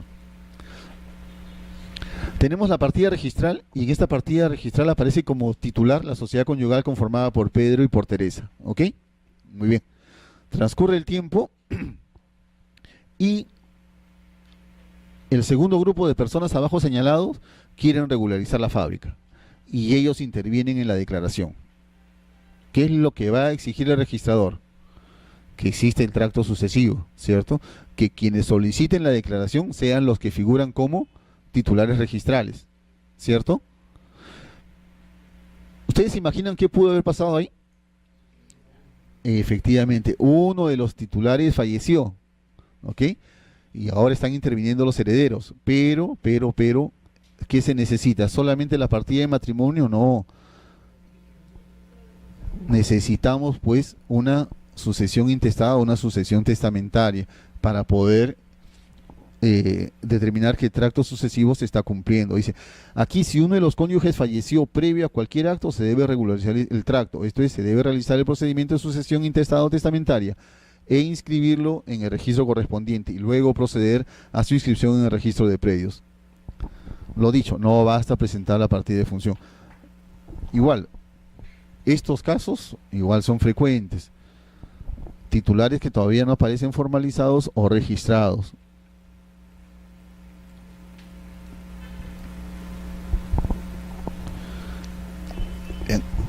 Ese caso más que que caso frecuente es un caso interesante para efectos de que el acto posterior a la declaratoria de fábrica normalmente es el de independización. No sé si ustedes recuerdan cuando hablamos del cuadro normativo. En el cuadro normativo el verificador hacía un paralelo, ¿cierto?, entre los parámetros que contenía el certificado y los que contenía el proyecto. Normalmente uno de ellos es el uso. ¿Qué pasa si el uso en el proyecto es multifamiliar o unifamiliar? No habría ningún problema porque en el proyecto también el verificador puede consignar lo mismo, como unifamiliar o como multifamiliar. Pero ¿qué pasa si el verificador lo declara como unifamiliar? Unifamiliar quiere decir que va a estar destinado únicamente para una vivienda, ¿cierto? Lo declara como unifamiliar. Normalmente el registrador no sería problema si lo inscribe. Pero ¿qué pasa si este proyecto tiene varios niveles y aparentemente está destinado para varias unidades exclusivas? ¿Qué es lo que va a pasar a futuro? Que va a haber una contradicción entre lo declarado como unifamiliar y lo que él a futuro a lo mejor pretenda declararlo como un régimen de independización de propiedad exclusiva y propiedad común. ¿Ok? Entonces, cuando tengamos nuestra fábrica, verifiquemos bien si se trata de un uso unifamiliar o multifamiliar para consignar lo correcto y nazca bien y después podamos inscribir nuestra independización sujeta a reglamento interno sin ningún problema. Perdón.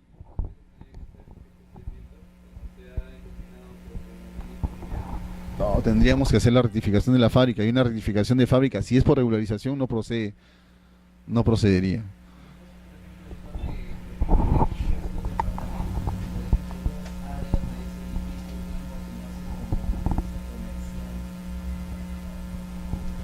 Sí, se puede dar.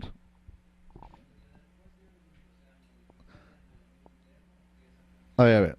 En principio, a ver, suponga, todo depende cómo nazca la fábrica, ¿ok? Porque si yo en la fábrica tomo en cuenta todos estos aspectos, no voy a tener ningún problema. ¿Por qué? Porque el verificador profesional, él le va a consignar los usos no de acuerdo a los parámetros, ¿cierto? ¿Por qué? Porque los parámetros son actuales. Él les va a consignar los usos que él considere que a esa fecha se daban. Él puede consignar como unifamiliar, multifamiliar y comercio incluso, ¿ok? De tal manera que esto yo agarro y cuando haga mi independización con reglamento interno, voy a tener la posibilidad de algunas unidades exclusivas dedicarlas a vivienda y otras unidades dedicarlas a comercio. Eso es lo ideal. Es lo ideal. Ojo, cuando a un registrador le llega solamente la fábrica, créanme, hay algunos que nos hacen problemas y no observan este aspecto. Otros, cuando lo observan, viene el verificador o viene el propietario y dice, pero ¿por qué me lo observas si solamente es fábrica? Inscríbamelo. Hacerlo entender de que a futuro puede tener por ahí algún problema. Lo que ellos quieren algunas veces es la rapidez contra la seguridad. Y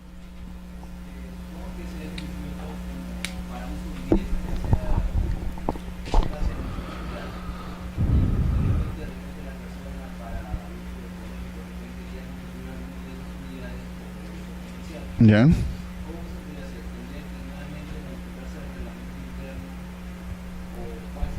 A ver, la pregunta es, ¿cómo hago para modificar el uso a lo mejor de las unidades? Ok, bien, ¿qué sucede?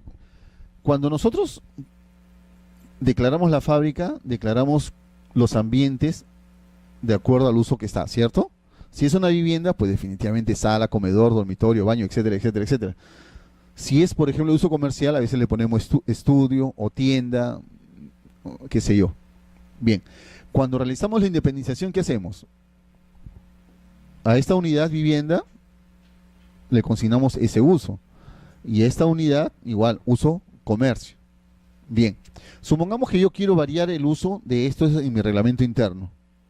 ¿Qué es lo que tengo que hacer? Básico, modificar el reglamento interno para modificar el uso. ¿cierto? Pero, ¿qué me van a decir ahí? Previa a la modificación del reglamento interno, que tengo que modificar.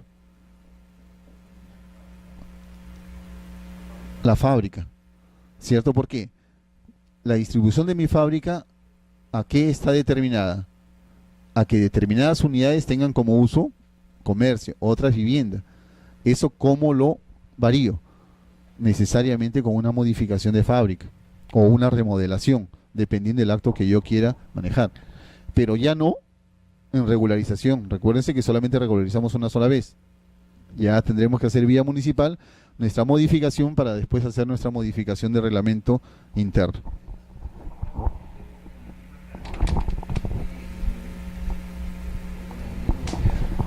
Pero ¿cómo podría tener, a ver, cómo le cambia el uso a una vivienda, a comercio?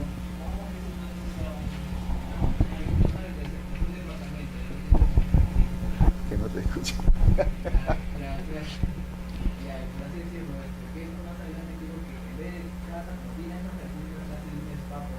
Ya. Quiero que tengan las mismas características, tiene su baño, tiene sus dos habitaciones y la parte de la sala. O sea, quiero que esas mismas características del inmueble solamente se convierta a uso comercial, ya sea que pase de casi con las mismas características. Ya, a ver, la pregunta es, la pregunta creo que es, ¿por qué modificar la fábrica si tiene las características como para también poder cambiar el uso de vivienda a comercio? Lo que yo te diría es justamente por eso existen los diferentes actos de la declaratoria de fábrica, por eso justamente existe la remodelación. En la remodelación, por ejemplo, no hay variación del área techada, ¿ok? Pero ¿qué hay? El cambio de uso de los ambientes. Si un ambiente antes era comedor, ahora puede ser tienda. Si el jardín antes era jardín, ahora puede ser garaje, ¿cierto? Entonces, el uso está determinado directamente también a la relación de los ambientes o a la distribución de los ambientes. Entonces, si yo declaré una vivienda, ¿cómo le podría poner en mi reglamento interno como uso comercio? ¿Okay? Creo que iría en ese sentido la pregunta.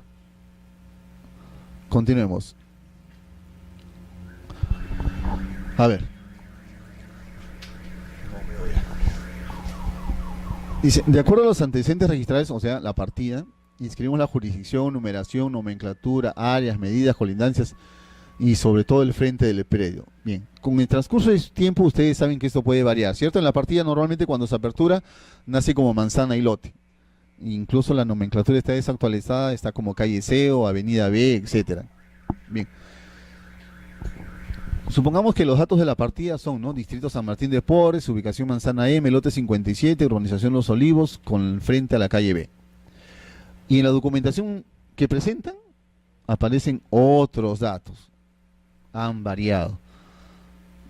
Los datos que nos presentan en el FOR ahora son Distrito Los Olivos, ubicación un jirón, la nomenclatura otro jirón y con una numeración determinada. ¿Qué creen que va a hacer el registrador? Lo va a observar, ¿cierto? Lo va a observar. ¿Por qué? Porque no hay relación pues entre lo que se está declarando con los antecedentes registrales. No se están adecuando la información. Entonces, lo ideal que es, primero verificar nuestros antecedentes registrales y en base a ello, si tenemos nuestro certificado de numeración, pues presentarlo. Si tenemos la jurisdicción, igual presentarlo para que en todo caso no se entorpezca nuestro procedimiento de inscripción.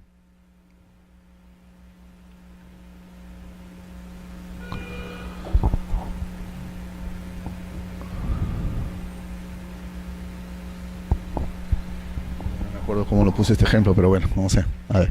Bien, dice, de acuerdo a los antecedentes registrales o conforme a la partida registral aparecen como titulares. A ver, ¿quién era? Ya, aparece inicialmente JFK Sociedad Anónima y le transfirió a Pedro Pérez, Juan Pérez y a Julio Pérez. ¿Ok? Bien, pero resulta que JFK inició el trámite de regularización, no lo concluyó, pero certificó todas las firmas. Le faltó únicamente, supongamos, presentarlo a registro. ¿Podría presentar toda esta documentación, tanto técnica como el FOR, a los registros para poder realizarle el saneamiento o regularización de esa fábrica? ¿Ustedes qué opinan? En otras palabras, el FOR está firmado por el anterior propietario. ¿No podría?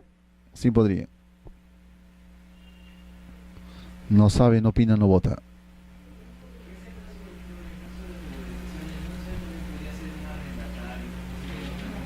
El propietario. El propietario. El titular registral. El titular registral. Claro. Porque en un derecho de superficie, por ejemplo, el beneficiario con ese derecho de superficie es el que lo va a realizar. No necesitas la intervención del propietario, porque justamente es el que tiene las facultades para edificar. Bien, en este caso, a priori, no podría, ¿cierto? Porque necesitamos la intervención ¿de quién? Del último propietario. Pero bastará en todo caso. Bastará en todo caso. Me pasé. Bastará en todo caso que el propietario o el nuevo propietario, los nuevos propietarios ratifiquen ese acto.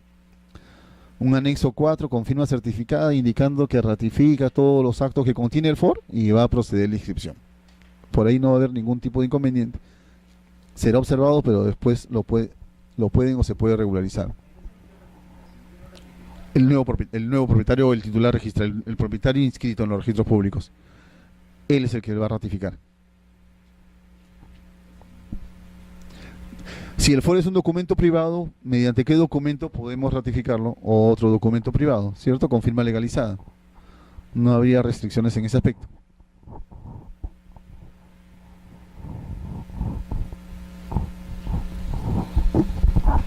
¿Alguna pregunta?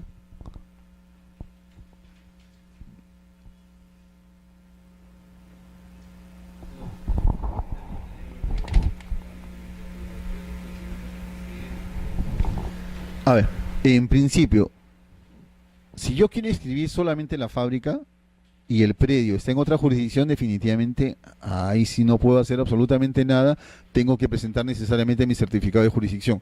¿Por qué? Porque el parámetro me lo va a emitir la municipalidad dentro del cual se encuentra ubicado el predio. El caso más simple es el de Los Olivos, ¿cierto?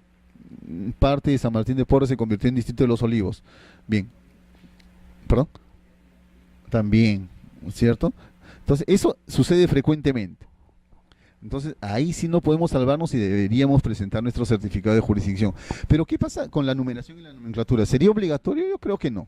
Si queremos facilitar la inscripción, nosotros mismos como usuarios, presentarlo los planos de acuerdo a los antecedentes registrales.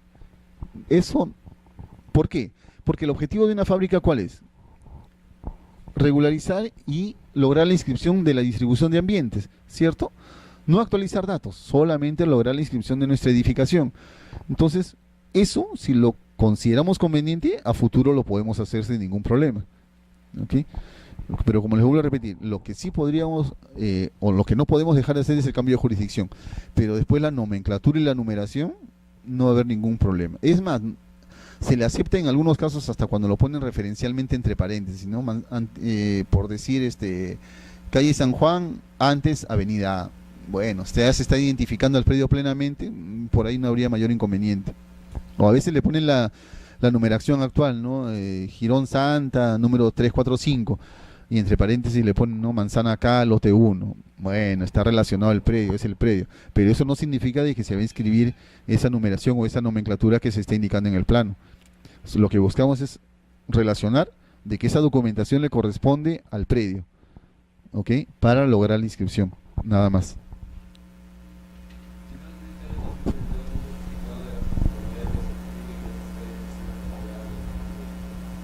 A ver, lo que sucede es que la numeración y la nomenclatura solo se inscriben a mérito de certificados o resoluciones emitidas por la municipalidad, no constancias, no certificados provisionales, sino o certificados definitivos o resoluciones municipales que te establezcan nítida y claramente la nueva nomenclatura o la nueva numeración del predio, no otro documento. Algunas personas presentan incluso hasta el autovalúo, ¿no? Y dice, pero acá está mi dirección de esa manera. No es admisible. A ver, en el siguiente caso, de acuerdo a la partida registral, existe ya una fábrica inscrita, ¿ok? No se percató el verificador ni el propietario, ellos presentan en su FOR una nueva declaratoria de fábrica, o como si fuera nueva la fábrica.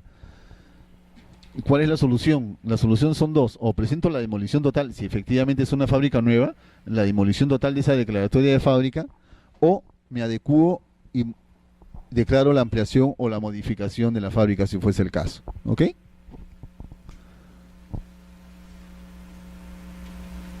Bien, todos estos problemas que hemos citado no deberían de tener mayor tipo de inconveniente si es que revisamos bien los antecedentes registrales. Si realizamos un estudio de la partida, tengan la seguridad de que no tendrían o no deberían tener ningún tipo de problema o de inconveniente.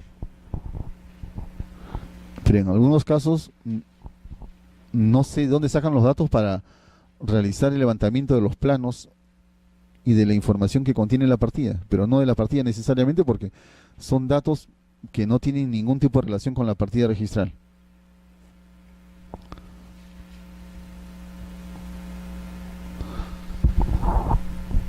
Bien, también un tema que ya hemos comentado bastante, las áreas en el FOR y la fecha de terminación. Recuerda, no sé si recuerdan que en algún momento indicamos, ¿no? ¿Qué pasa si en el FOR le consignamos la fecha de terminación de la obra como julio del 99? A ver, ¿qué es lo que pasa si consignamos ahí julio del 98, julio del 97, julio del 96, julio del 95? ¿Tendríamos algún problema? O si ponemos simplemente el año 1998, 97, 95, 90, etcétera. ¿Vamos a tener algún problema? 6 años anteriores al 99 no vamos a tener ningún problema, ¿cierto? Pero ¿qué pasa si es julio del 99? ¿Ahí vamos a tener problemas? Sí, ¿por qué? Claro, pues P. Ok, porque es hasta porque es antes del 21 de julio, o sea, hasta el 20 de julio, ¿cierto? Y aunque parezca mentira, sucede en estos casos. Alguno que otro travieso, algún verificador travieso a veces nos pone 20 de julio del año 99, un poco más y nos pone la hora, pero bueno. En cuanto al área techada, igual. Lo que esté en rojo ya no debería de consignarse. Solamente deberíamos de consignar el área ocupada, el área techada de todos los niveles y el área libre del primer piso. Algunos de verificadores, para tratar de completar todo el cuadro, nos consignan área ocupada del segundo piso, área ocupada del tercer piso, área ocupada del cuarto piso y las áreas libres. Y encima esto no tiene nada que ver, porque ya sabemos que el área ocupada de todos los niveles va a ser siempre la... Gracias, la misma, ¿cierto? Siempre va a ser la misma. No va a variar el área ocupada, salvo que exista un alero externo. Como para recordar, un cuadro aritmético, dice, área ocupada menos área techada es igual a ¿qué? Al área libre. El área techada más el área libre es el área ocupada. Área ocupada menos área libre igual a área techada. Una simple operación. Ya más abajo también un tema que hemos hablado bastante. El alero externo, ¿cierto? ¿Recuerdan el alero externo, cierto? Y la implicancia que teníamos. No considerarlo, lo básico era no considerarlo dentro del área techada del primer piso. Y, bueno, para completar la idea, nuestro cuadro. A nivel del segundo piso recién lo íbamos a tener en cuenta porque era un incremento en el área ocupada. Gracias.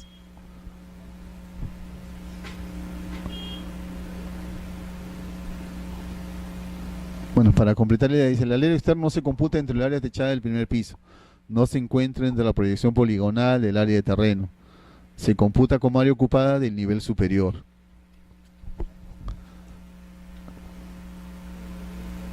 ¿Por qué? Porque el Reglamento Nacional de Edificaciones establece que se pueden edificar voladizos sobre el retiro frontal solo hasta el 0.50 metros lineales, nada más. Si sobrepasa este límite, ya sabemos que se va a inscribir como carga. Bueno, la fecha de terminación, dice, en el FUE, que no lo hemos comentado mucho, pero dice que en el FUE antiguamente no existía un campo específico para la fecha de terminación de la obra. Ahora, en el 2012 se modificaron los formularios y ya tiene un rubro donde consignar la fecha de terminación de la obra. En nuestro FOR básico siempre va a haber un campo para eso, porque eso es inevitable y necesario. En el supuesto de que se omita, hay un artículo que ampara o da la solución a esta omisión. Dice, Si el instrumento que da mérito a la inscripción de la declaratoria de fábrica se hubiera omitido la fecha de finalización de la obra, para subsanar dicha omisión podrá presentarse declaración jurada del propietario con firma certificada notarialmente.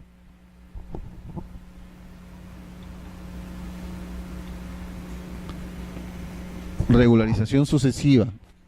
El ejemplo que habíamos visto en el caso de la subdivisión.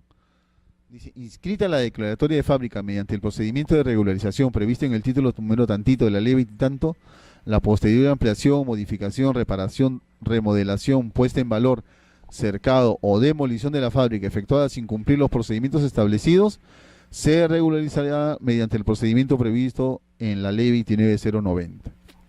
Entonces, si después del año 99 queremos hacer otra regularización, no procede. ¿Qué nos queda? Lamentarnos y hacernos nuestro trámite municipal. No nos queda de otra.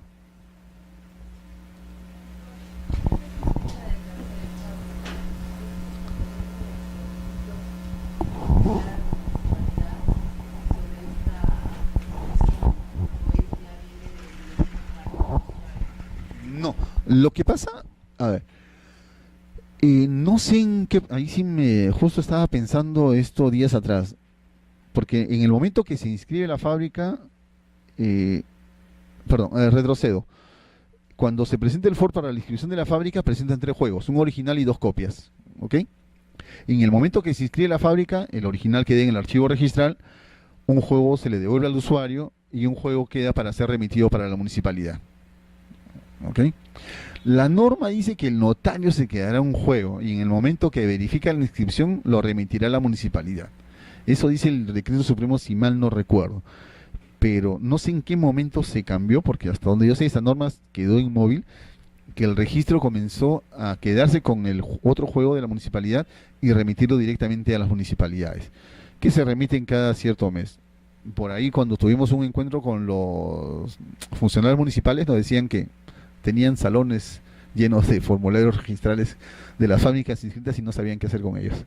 Bueno, ese es un trámite del funcionario municipal. En todo caso, supuestamente ellos deberían, ¿no?, de hacer una verificación de lo que se ha constatado e inscrito versus la realidad física, ¿no? Supuestamente para eso se le remiten los FOR, pero sinceramente no, hasta el momento no sabemos qué es lo que hacen ellos con los FOR que se han inscrito.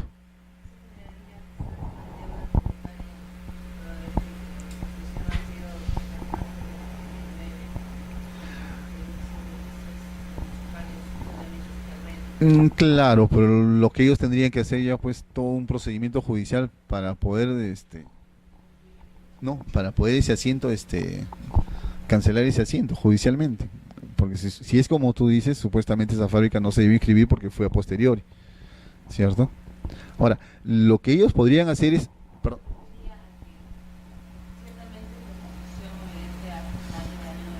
¿Ya?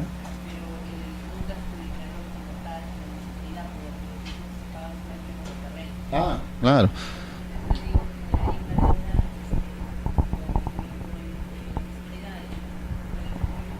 Claro, pero no sé si recuerdan el día lunes que les comenté que las municipalidades son las primeras que hacen sus barridos catastrales y ellos tienen todas las fábricas anotadas antes que los registros. Claro, porque en base a ellos cobran los tributos. Entonces no les conviene que existan declaraciones de terreno sin construir, al contrario, ya edificaste 1 o 2 pisos, ten la seguridad de que ellos ya están con sus ingenieros en la puerta ya para verificar. ¿Ah, sí? Ah, bueno, la excepción. La excepción porque les comenté en esa oportunidad, la Municipalidad de San Juan del Lurigancho hizo un barrido a todo el distrito. También, se les ha pasado.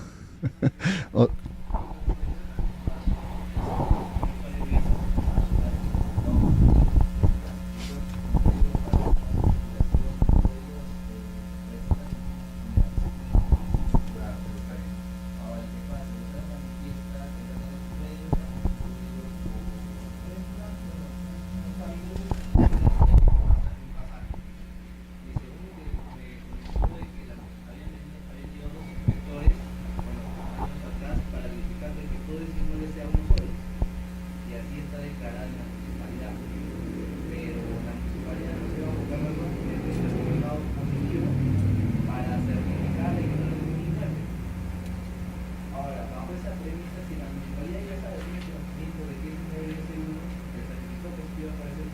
3 partidos diferentes.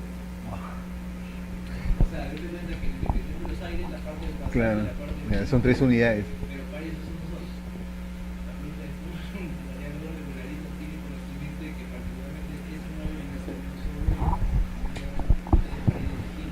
Interesante. Ya es un tema municipal definitivamente, ya. Ya no nos metemos. Yo no me meto en eso. Es un tema que ya maneja la municipalidad. Ahí sí sinceramente no sabría cuál es la solución.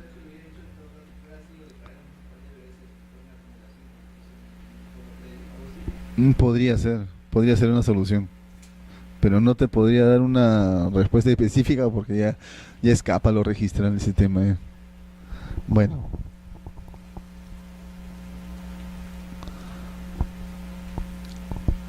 Ya este es un tema que también pusimos de ejemplo. ¿Cierto? Se inscribió mediante fuera una fábrica declarándose que la misma había sido concluida en el año 90, según la inscripción se realizó en el 2008. Posteriormente se presenta nuevo flor declarando una ampliación de fábrica con fecha de finalización de julio del 98. Ya la respuesta es simple. Ahora es simple, ¿no? Ya no procede. Y otros casos que se presentan frecuentemente, pues también que nos presentan, presentan a registros copia color de los certificados y parámetros, ¿ok? O en los cuales la municipalidad no otorga los certificados de parámetros. Ya sabemos nosotros que el verificador bajo su responsabilidad va a declarar los mismos. A veces también se olvidan de presentar las copias, o a veces también el verificador suscribe el OFOR sin percatarse que su inscripción en el índice ya caducó. Igual, en esos casos también el FOR o el documento que se presenta va a ser tachado. Bueno, jóvenes, ha sido un gusto estar con ustedes estas 4 sesiones. Con esto damos concluido nuestro tema de saneamiento y será hasta una próxima oportunidad. Gracias.